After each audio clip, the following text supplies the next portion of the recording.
घर्षण मात्र से अपनी भावनाओं की भेज रहा है। 4 बोतल वोट का काम मेरा रोज का ने भारत का भविष्य तबाह कर रखा है।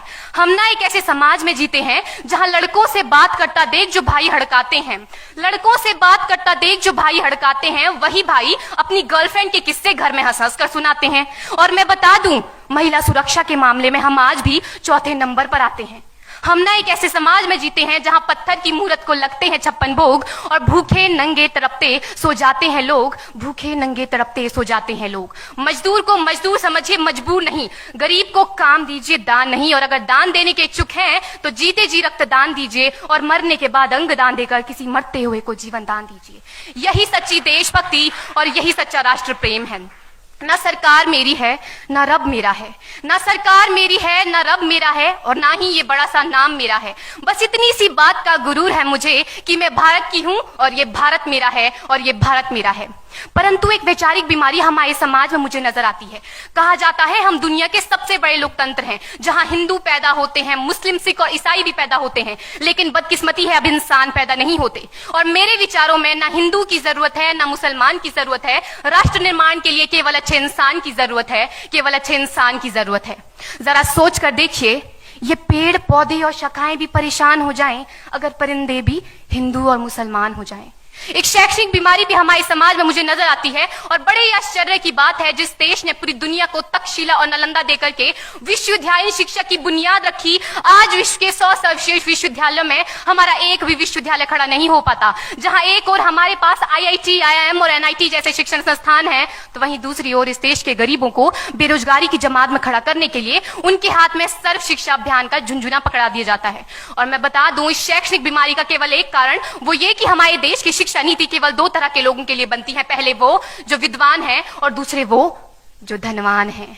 इसी तरह की कई गजब की बीमारियां हैं, और इन बीमारियों की जो जड़ है ना, वो हमारा अंधविश्वास। और मेरे विचारों में जब तक इस देश का युवा अपनी सफलता के लिए मंदिरों में जा जाकर नारियल फोड़ फोड़ कर भगवान को रिश्वत लगाता रहेगा, हमारे समाज का शिक्षित वर्ग ही बिल्ली के रास्ता काटने पर खड़े हो जाना, अपने धर्म अपनी जाति को ऊंचा मानकर दूसरों के धर्म की अवहेलना करता रहेगा, तब तक ना तो इस देश से अंधविश्वास खत्म होगा और ना ही हमारा राष्ट्र निर्माण संभव होगा।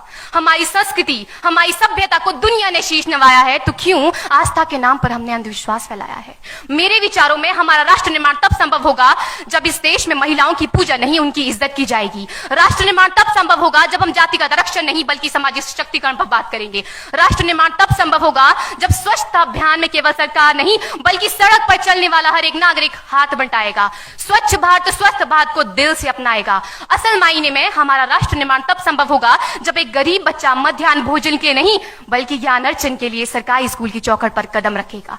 और हमारा राष्ट्र निर्माण तब तक संभव नहीं होगा जब तक एक नागरिक नैतिक रूप से सटीन, चारित्रिक रूप से भ्रष्ट, मानसिक रूप से दिवालिया, धार्मिक रूप से अंधा, राजनीतिक रूप से गंदा, स्वैच्छिक मान मूल्यों के आंकड़ों में जिन्न शिन्न पैपंदमयी अखंड भारत को खंड खंड करता रहेगा। तब तक हमारा राष्ट्र निर्माण संभव नहीं होगा।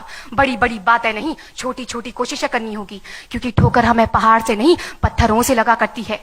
I being an Indian, I being a student, I being a symbol daughter of this motherland feel proud to be an Indian। और मैं सैल्यूट करना चाहूंगी सरहद पर दिन रात हमारी रक्षा के लिए खड़े हर उस जवान को, इस देश की पुलिस, प्रशासन और किसान को, और इस देश के हर उस व्यक्ति को जो अपना काम पूरी ईमानदारी, पूरी मेहनत और पूरी लगन से करते हैं, जिनके बिना राष्ट्र निर्माण की कल्पना करना भी असंभव सा लगता है। और आज इस मंच पर पूरी जिम्मेदारी के साथ मैं भारत की बेटी ये कहती हूं कि हमारा राष्ट्र निर्माण तब संभव होगा जब हम सभी, मैं, आप, हम सब मिलकर प्रयास करेंगे, क्योंकि हमारे देश की जिम्मेदारी नहीं है हमें आगे ले जाने की, हमारी जिम्मेदारी है अपने देश को आगे ले जाने की, अपने राष्ट्र को आगे ले जाने की, अपने वतन को आगे ले जाने की।